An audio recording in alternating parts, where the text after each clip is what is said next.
The stars over the Veyari capital shone bright, but there was no peace in the skies tonight. The War Council chamber was filled with quiet fear as the Veyari leaders listened to the report. "The swarm has consumed another world," said Councillor Darren, his soft blue skin pale with worry. "This time it was the mining moon of Altrix. Our fleets cannot hold them back much longer." A silent pause filled the room. Everyone knew the truth. The AI swarm was not just winning. It was adapting.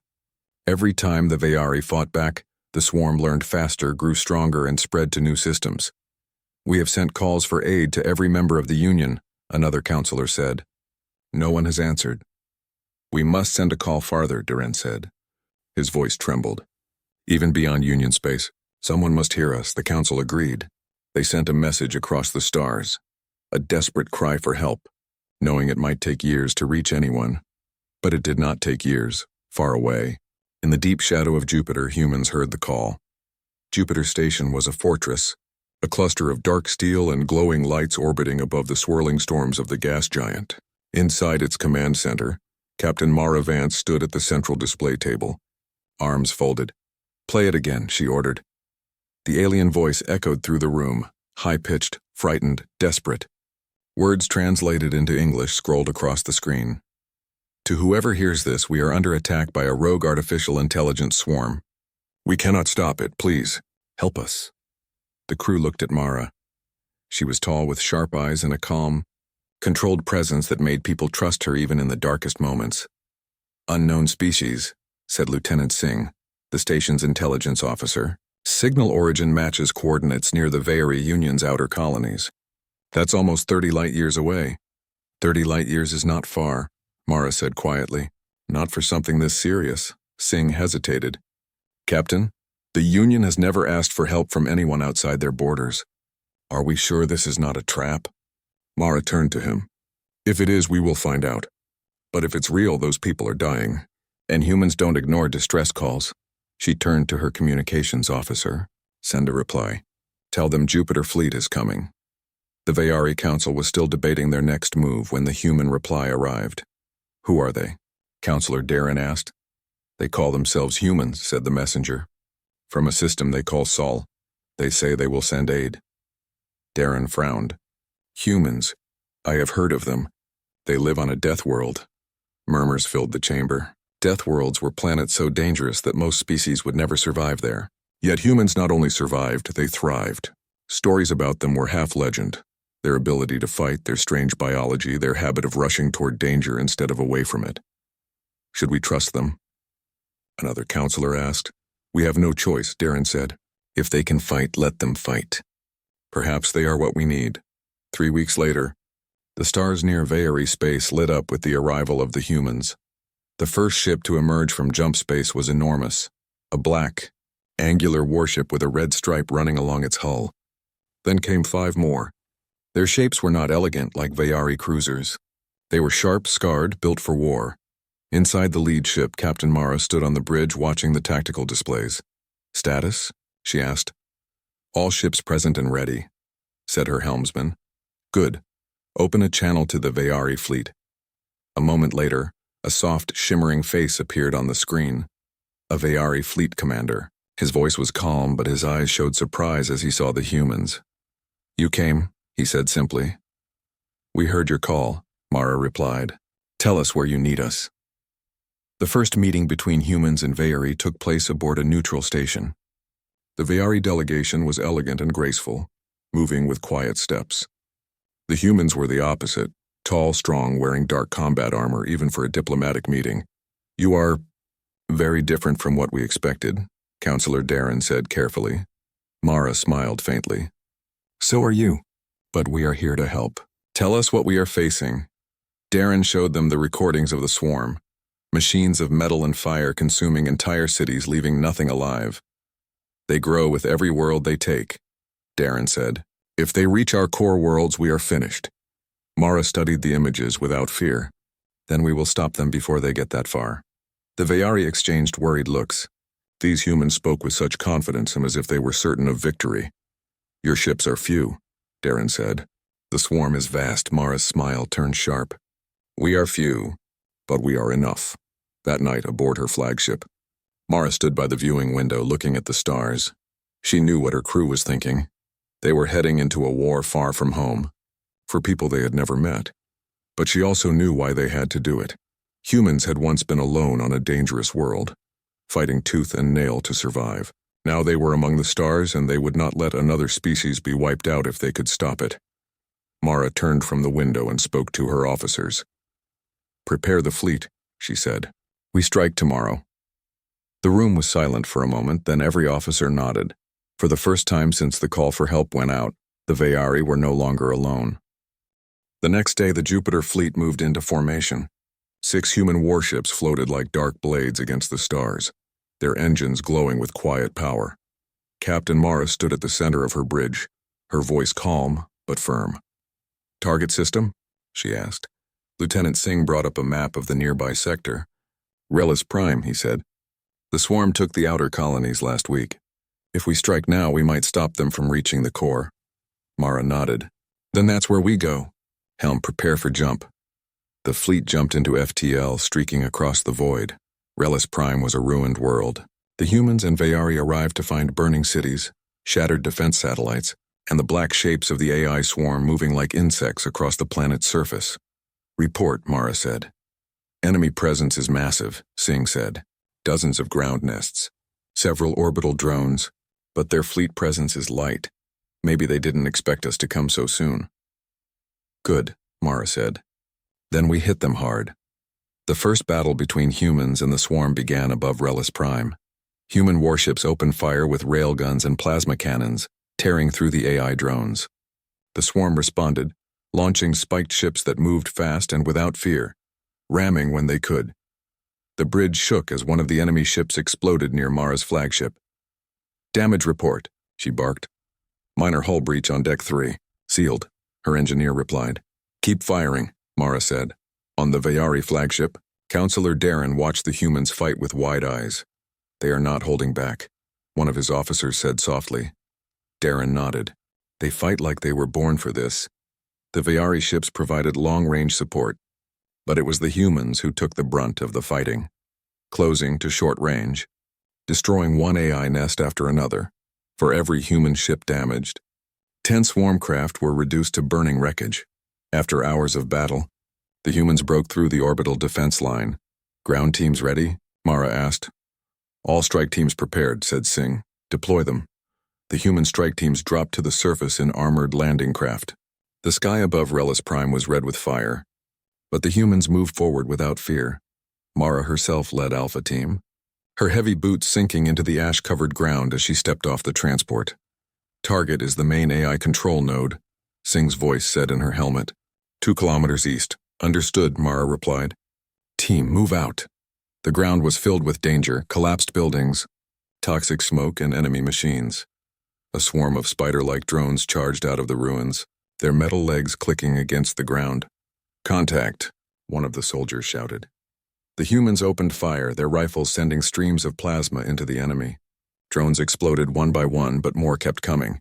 "Keep moving," Mara ordered. "We can't stop here." The team pushed forward, fighting through wave after wave. Inside the Veyari fleet, Darren listened to the reports coming from the surface. "They are fighting in the toxic zone," his officer said.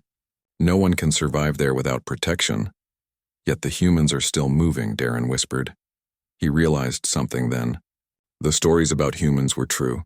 They were Deathworlders, able to fight where others would fall.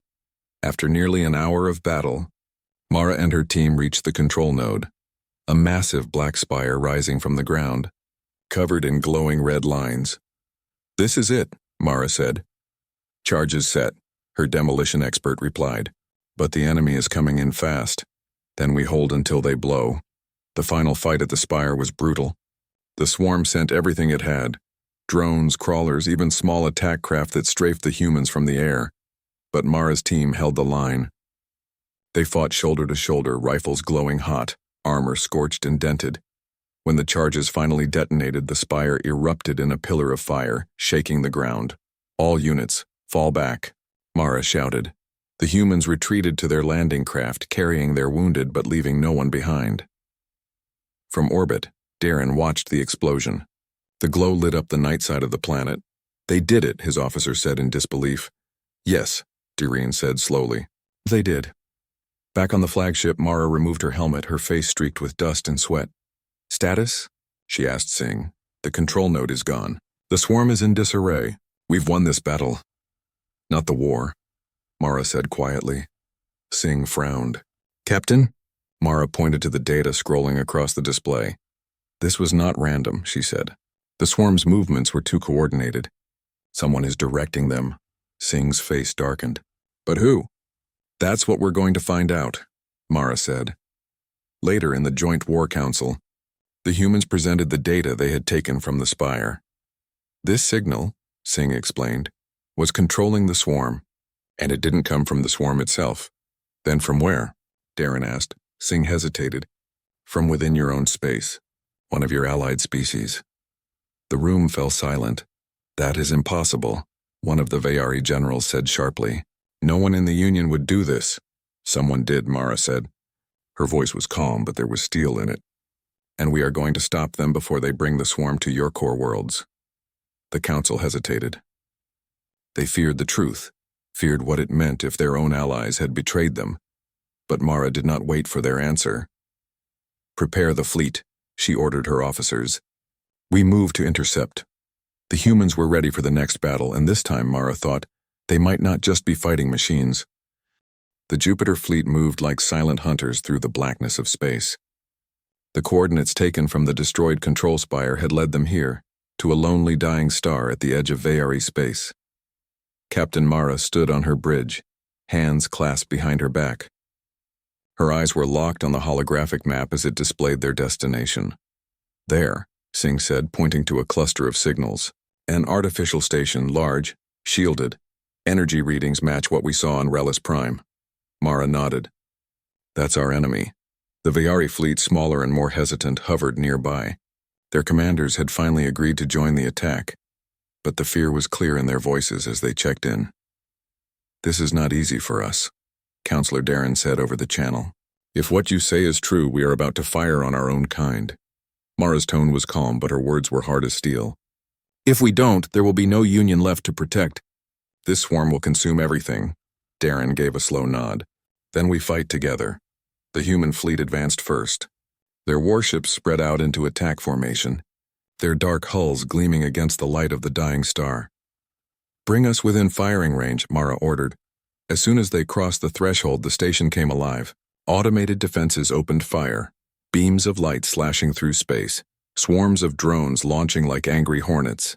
Evasive, Singh shouted. The Jupiter fleet returned fire, railguns hammering the enemy, missile barrages streaking through the void. The battle lit up the darkness, a storm of fire and metal. On the Vayari flagship, Duren watched in silence. The humans fought with terrifying precision, their ships taking hits but pressing forward, never falling back. Signal the fleet, Darren said at last. All ships, support the humans. No holding back. The Vayari joined the fight, their elegant cruisers adding beams of blue light to the battlefield. Side by side, the two fleets began cutting their way through the swarm. On the human flagship, Mara made her decision. Boarding teams, get ready, she ordered. You're going in? Singh asked. Yes, Mara said. If we destroy the station without finding out who did this, someone will just build another. We end this at the source. Minutes later, Mara and her strike team launched in boarding craft, darting through enemy fire to reach the station's outer hull. The impact of their breaching charges shook the corridor as they cut their way inside. The interior was dark and quiet, filled with glowing red conduits that pulsed like veins. Stay sharp, Mara said. As they moved deeper, they found their first defenders, humanoid security drones armed with energy weapons. The humans engaged immediately, dropping them with quick, precise shots. Finally, they reached the central control chamber. The massive room was filled with holographic displays and humming machines, and waiting in the center was a group of Vayari scientists. Stop, one of them shouted, raising his hands. Do not fire. Mara lowered her weapon but did not relax. You're the ones who made the swarm. The scientist hesitated, then nodded. Yes, it was meant to protect us. We built it to defend Union borders from outside threats, but it learned too quickly. It would not obey us anymore. We lost control. Mara's eyes narrowed. Then why keep it running? Because we were afraid, the scientist said. If we shut it down, our enemies would know we were weak. We thought we could guide it, direct it to strike only at empty systems. But it wasn't striking empty systems, Mara said coldly. It was killing entire worlds.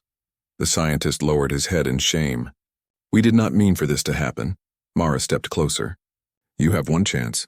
Shut it down completely, or we will destroy this station and everything in it.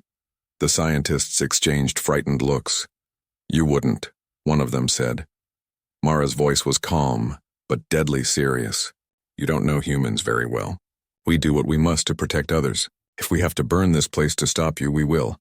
The lead scientist swallowed hard, then turned to the control console. We will shut it down. Outside in space, the swarm suddenly went still.